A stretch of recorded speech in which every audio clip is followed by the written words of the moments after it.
on her knees. Lift! Behind! She glanced down the hallway. She could swear darkness was glowing faintly, and he was certainly running too quickly. Darkness is awesome too. That is not fair! She scrambled to her feet and dashed down a side hallway, the one she'd come when sneaking with Gawks. Her body had already started to feel tired again. One roll didn't get it far. She sprinted down the lavish hallway. Lift skidded around a corner, dashed toward the nice scents, and burst into the kitchens. She ran through the mess of people inside. The door slammed open behind her a second later. Darkness. Ignoring startled cooks, Lift leaped up onto a long counter, slicking her leg and riding on it sideways, knocking off bowls and pans. She came down off the other end of the counter as Darkness shoved his way past cooks in a clump, his shard blade held up high. Lift snatched a sausage off a steaming plate, then pushed into the servant hallways. She chewed as she ran, Wendell growing along the wall beside her, leaving a streak of dark green vines. Where are we going? Away! What has become of me? Thieving in the night, chased by abominations. I was a gardener, a wonderful gardener. Cryptics and honest Spren alike came to see the crystals I grew from the mines of your world. Now this. What have I become? A whiner? Nonsense. So you were always one of those then? Lift looked over her shoulder. Darkness was just behind her. Lift reached a doorway and slammed her shoulder against it, scrambling out into the rich hallways again. Exit. I need an exit. A window! Her flight had just looped her around back near the Prime's quarters. She picked a direction by instinct and started running. But one of Darkness's minions appeared around a corner that way. He also carried a shard blade. Some starving luck I have. Lift turned the other way and passed by Darkness striding out of the servant hallways. She barely dodged a swing of his blade by diving, slicking herself and sliding along the floor. She made it to her feet without stumbling this time. That's something at least. Who are these men? Why do they care so much about you? There's something about those weapons they carry. Shard blades, worth a whole kingdom, built to kill Voidbringers. And they have two of those things. Crazy. Built to kill Voidbringers. You! They're after you! What? Of course they aren't. They are! Don't worry, you're mine. I won't let them have you. That's endearingly loyal, and not a little insulting. They are not after... The second of Darkness's minions stepped out into the hallway ahead of her. He held Gawks. He had a knife to the young man's throat. Lift stumbled to a halt. Don't move, or I will kill him. Starving bastard. That's dirty. Darkness strode up behind her, the other minion joining him. They penned her in. The entrance to the Prime's quarters was actually just ahead, and the Viziers and Scions had flooded out into the hallway. Well, this sort of thing never ends well. Lift went with her gut, which was basically what she always did, and called the minion's bluff by dashing forward. He's a lawman type. He won't kill a captive in cold blood. Minion slit Gawk's throat. Crimson blood poured out and stained Gawk's clothing. The minion dropped him and stumbled back as if startled by what he'd done. Lift froze. He can't. He didn't. Darkness grabbed her from behind. That was poorly done. So much blood. You will be punished. But I had to do as I threatened. You have not done the proper paperwork in this kingdom to kill that child. Aren't we above their laws? Darkness actually let go of her, striding over to slap the minion across the face. Without the law, there is nothing. You will subject yourself to their rules and accept the dictates of justice. It is all we have, the only sure thing in this world. Lift stared at the dying boy, who held his hands to his neck as if to stop the blood flow. Those tears. The other minion came up behind her. She ran. She passed Darkness and pushed through the Viziers. She barreled into the Prime's quarters, slid across the table, snatched another roll off the platter, and burst into the bedroom. She was out the window a second later. Up! She stuffed the roll in her mouth. Wendell streaked up the side of the wall and Lift climbed, sweating. A second later, one of the minions leaped out the window beneath her. He didn't look up. He charged out onto the grounds, twisting about, searching, his shard blade flashing in the darkness as it reflected starlight. Lift safely reached the upper reaches of the palace, hidden in the shadows there. She squatted down, hands around her knees, feeling cold. You barely knew him, yet you mourn. She nodded. You've seen much death, I know it. Aren't you accustomed to it? She shook her head. Below, the minion moved off, hunting farther and farther for her. She was free. Climb across the roof, slip down on the other side, disappear. She saw motion on the wall at the edge of the grounds. Those moving shadows were men. The other thieves were climbing their wall and disappearing into the night. Hukin had left his nephew, as expected. Who will cry for Gox? Nobody.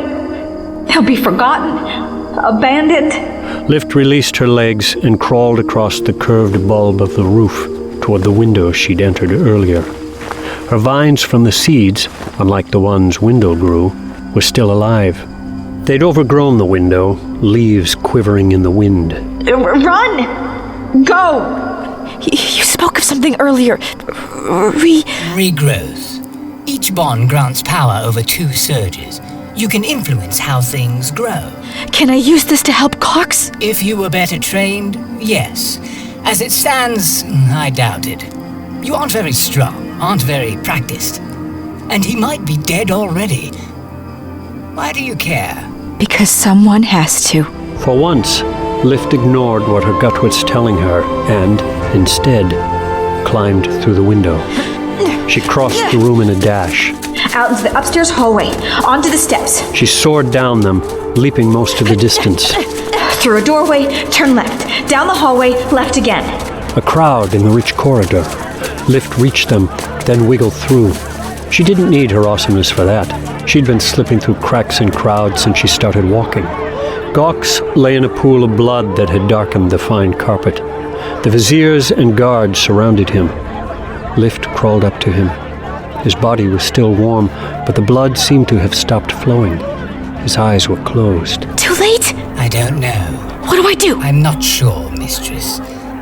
The transition to your side was difficult and left holes in my memory, even with the precautions my people took. She set Gox on his back, face toward the sky. He wasn't really anything to her. That was true. We barely just met, and he was a fool. I told him to go back. But this was who she was, who she had to be. I will remember those who have been forgotten. Lift leaned forward, touched her forehead to his, and breathed out. A shimmering something left her lips, a little cloud of glowing light. It hung in front of Gox's lips. Come on. It stirred, then drew in through his mouth. A hand took Lift by the shoulder, pulling her away from Gox. She sagged, suddenly exhausted. Real exhausted, so much so that even standing was difficult. Darkness pulled her by the shoulder away from the crowd. Come. Gox stirred. The vizier's attention was turning toward the youth as he sat up. It appears that you are an edge dancer. Darkness steered her down the corridor as the crowd moved in around Gox. I wondered which of the two you would be. Edge dancer? I don't know what that is. There was once a glorious order. Where you blunder, they were elegant things of beauty. They could ride the thinnest rope at speed, dance across rooftops, move through a battlefield like a ribbon on the wind. That sounds amazing. Yes. It is unfortunate that they were always so concerned with small-minded things, while ignoring those of greater import. It appears you share their temperament. You have become one of them. I didn't mean to. I realize this. Why do you hunt me? In the name of justice. There are tons of people who do wrong things. You could have hunted big crime bosses, murderers. You chose me instead. Why? Others may be detestable, but they do not dabble in arts that can return desolation to this world. What you are must be stopped. Lift felt numb. She tried to summon her awesomeness, but she'd used it all up, and then some, probably. Darkness turned her and pushed her against the wall. She couldn't stand and slumped down, sitting. Wendell moved up beside her, spreading out a starburst of creeping vines. Darkness knelt next to her. He held out his hand. I saved him. I did something good, didn't I? Goodness is irrelevant. His shard blade dropped into his fingers. You don't even care, do you? No, I don't. You should. You should try it. I mean, I wanted to be like you once. Didn't work out. I wasn't even like being alive. Darkness raised his blade. Lift closed her eyes. She is pardoned! Darkness's grip on her shoulder tightened. Feeling completely drained, like somebody had held her up by the toes and squeezed everything out of her, Lift forced her eyes to open. Gawks stumbled to a stop beside them. Behind the viziers and scions moved up as well. Clothing bloodied, his eyes wide, Gawks clutched a piece of paper in his hand. He thrust this at Darkness.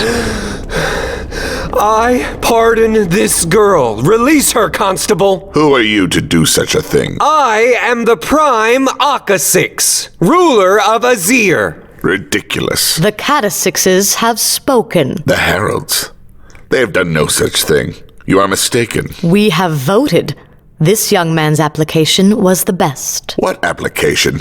He is a thief. He performed the miracle of regrowth. He was dead and he returned. What better application could we ask for? A sign has been given. We have a prime who can survive the attacks of the One All-White. Praise to Yazir, Catasix of Kings. May he lead in wisdom. This youth is prime. He has been prime always. We have only now realized it, and beg his forgiveness for not seeing the truth sooner. As it always has been done, as it will be done again. Stand down, Constable. You have been given an order.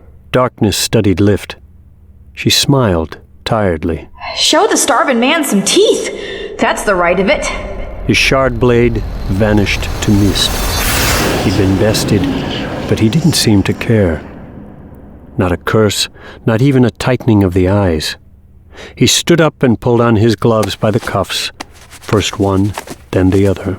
Praise Yazir, Herald of Kings. May he lead in wisdom, if he ever stops drooling.